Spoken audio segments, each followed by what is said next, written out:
Xylem ലേണിംഗിന്റെ പുതിയൊരു ക്ലാസ്സിലേക്ക് എല്ലാവർക്കും സ്വാഗതം. ടീച്ചർ ഇന്ന് നിങ്ങൾക്ക് വേണ്ടിയിട്ട് ഒരു പരീക്ഷാ ചോദ്യം പറഞ്ഞു തരട്ടെ. എല്ലാവരും കേൾക്കാൻ റെഡിയാണോ? ടീച്ചർ പറഞ്ഞു തരട്ടെ. പറഞ്ഞു തരാൻ കേൾക്കാനായി വന്നിരിക്കുന്ന എല്ലാവരും നമ്മുടെ ചാനൽ ഒന്ന് എന്ത് ചെയ്യണം? സബ്സ്ക്രൈബ് ചെയ്യണം കേട്ടോ. ഇനിയിപ്പോ ടീച്ചറുടെ വീഡിയോ ഒന്ന് ലൈക്ക് ചെയ്യാത്തവരാണെങ്കിൽ ലൈക്ക് ചെയ്യണേ. ടീച്ചറിന്റെ പേരറിയാലോ, ശ്രുതി എന്നാണ് കേട്ടോ. ആദ്യമായിട്ട് കാണുന്ന ആരെങ്കിലും ഉണ്ടോ? എന്തായാലും ഇന്ന് ടീച്ചർ പറഞ്ഞുതരാൻ പോകുന്നത് എന്താണ്, പരീക്ഷയെ നമുക്ക് ചിരിച്ചുകൊണ്ട് നേരിടാൻ എല്ലാ ചോദ്യങ്ങളും നമുക്കിങ്ങനെ ചെയ്ത് പഠിക്കാം അല്ലേ. അപ്പോൾ ഒരു ചോദ്യം ടീച്ചർ ഇപ്പൊ പറഞ്ഞു തരാം. എന്താണെന്നറിയോ? വരികൾ കൂട്ടിച്ചേർക്കാം. ഏത് പരീക്ഷ പേപ്പറിലും നമ്മൾ കാണുന്ന ഒരു ചോദ്യമാണ് ഇത്. നമുക്കൊക്കെ ഓർമ്മയുണ്ടോ? കഴിഞ്ഞ പരീക്ഷകളിലൊക്കെ നിങ്ങൾ എഴുതിയിട്ടുണ്ടാവും അല്ലേ ഇത്തരം ചോദ്യങ്ങൾ. അപ്പോൾ ഇതൊന്നും കൂടെ നോക്കാം അല്ലേ, എന്താണെന്ന്. വരികൾ കൂട്ടിച്ചേർക്കാം. ഇതാരെവിടെ ഇരിക്കുന്നേ? ആരാ ഇരിക്കുന്നേ?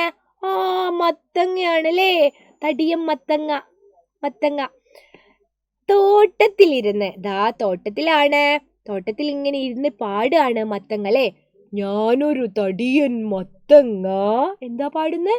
ഞാനൊരു തടിയൻ മത്തങ്ങ, ഉരുണ്ടിരിക്കും മത്തങ്ങ, എന്നെ കാണാൻ ചേലുണ്ടേ, ഗുണമോ പലതും എനിക്കുണ്ടേ.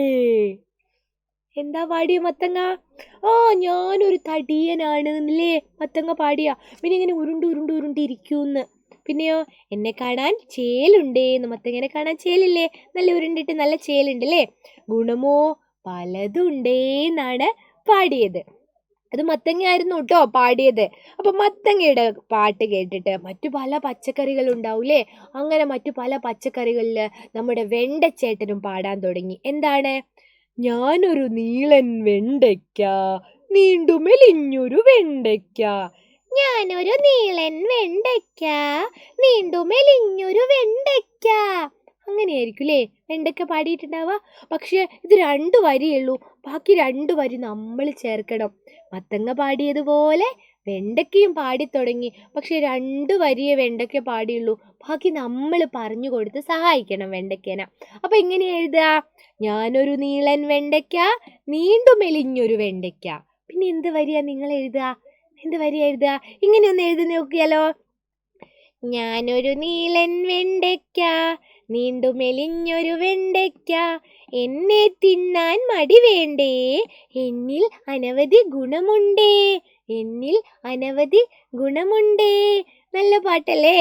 എന്നെ തിന്നാൻ ഒരു മടിയും വേണ്ട, എന്നിൽ അനവധി ഗുണമുണ്ടേ എന്നാണ് വെണ്ടക്ക പറയുന്നത്. നമ്മൾ അങ്ങനെയൊക്കെ കഴിക്കേണ്ടിയിട്ടാണ് വെണ്ടക്ക നമ്മളോട് അങ്ങനെ പറയുന്നത് അല്ലേ. ഇനി ഇതവിടെ ഒരാള് നിൽക്കുന്നുണ്ട്. ആരാ? ഒരു സുന്ദരി തക്കാളിനെ പറ്റി നമ്മളിപ്പോൾ എന്തെഴുതും? തക്കാളിക്ക് ചുവന്ന നിറമൊക്കെ ഉണ്ട്. തക്കാളി ഉരുണ്ടിട്ടാണല്ലേ. ഒരുപാട് ഗുണം തക്കാളിക്കുണ്ട്. അപ്പൊ നമ്മൾ എങ്ങനെ എഴുതും? ഇങ്ങനെ ഒന്ന് എഴുതി നോക്കിയാലോ. ഞാനൊരു കുഞ്ഞൻ തക്കാളി, ചുവന്ന സുന്ദരി തക്കാളി, ഞാനില്ലാത്തൊരു കറിയുണ്ടോ, എന്നിലെ ഗുണമോ അറിവുണ്ടോ. ഞാനില്ലാണ്ട് നിങ്ങൾ കറിയൊക്കെ വെക്കാറുണ്ടോ? അതുപോലെ എന്നിലെ ഗുണത്തെ പറ്റിയൊക്കെ നിങ്ങൾക്ക് അറിയാമോ എന്നൊക്കെയാണ് തക്കാളി ചോദിക്കുന്നത് അല്ലേ. അങ്ങനെ നമ്മൾ എന്ത് ചെയ്തു? തക്കാളിയെ പറ്റിയും എഴുതി, വെണ്ടയെ പറ്റിയും എഴുതിയില്ലേ. മത്തനെ പറ്റി മത്തൻ തന്നെ ഇവിടെ എഴുതി വച്ചിട്ടുണ്ട്. അപ്പൊ ഇങ്ങനെയാണ് ഓരോ പരീക്ഷയും നമുക്ക് എളുപ്പത്തിൽ എഴുതേണ്ടത്, അതുപോലെ ചിരിച്ചുകൊണ്ട് പരീക്ഷയെ നേരിടേണ്ടത് അല്ലേ. അപ്പോൾ ഇതുപോലുള്ള മറ്റൊരു വീഡിയോ ആയിട്ട് ടീച്ചർ വീണ്ടും വരുന്നതായിരിക്കും. എൻ്റെ മക്കളെല്ലാവരും ലൈവ് കാണണം കേട്ടോ. ലൈവ് ക്ലാസ്സിൽ ഇത്തരം കുറേ ചോദ്യങ്ങൾ ഉണ്ടാവും കേട്ടോ. ഞങ്ങളെല്ലാവരും നിങ്ങളുടെ കൂടെ തന്നെ ഉണ്ടാവും. അപ്പോൾ അടുത്ത ക്ലാസ്സിൽ കാണാം. അതുവരേക്കും ടാറ്റാ.